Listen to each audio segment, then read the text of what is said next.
ఈ గందరగోళం ఎక్కువైపోయి ఒక కన్ఫ్యూజన్ స్టేట్లో పడిపోయారమ్మా. మామూలు కన్ఫ్యూజన్ కాదు. అసలు ఎందుకు ఈ రచ్చ మనకి? ధర్మం వేరు, మతం వేరు, అవునా కాదా? ఖచ్చితంగా అమ్మా. వ్యక్తుల యొక్క అభిమతాల చేత ఏర్పడినవి మతాలు అయ్యాయి. పేరే ఉంది కదా, మతము, అభిమతం, ఒపీనియన్. అంతే, ఒపీనియన్. బౌద్ధుడి యొక్క అభిమతం చేత బౌద్ధ మతం అన్నారు. మతం అయింది. అలాగే వైష్ణవ మతం అయింది. అది ధర్మం కాదు కదా. అలాగే శైవ మతాలు. అందుకని ఈ మతాలన్నీ నేనేరా బాబు అంటూ కలియుగ దైవంగా వెంకటేశ్వరుడు ముగ్గురు నేనే, శాక్తేయము, శైవము, వైష్ణవు అంతా నేనే నిలబడి ఉన్నాను, చూడండి రా, రండి రా.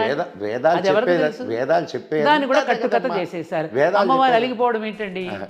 ఒకసారి సత్యసాయిబాబా దగ్గరికి వెళ్తే నాతో ఇదే మాట అన్నారు. ఆ భృగు మహర్షిని గుండెల మీద తన్నాడని లక్ష్మి అలిగిపోయి చెప్తున్నారమ్మ కథ. ఈనాటి విద్యార్థి ఏమని ప్రశ్నిస్తాడు? అంతటి మహర్షికి అంతటి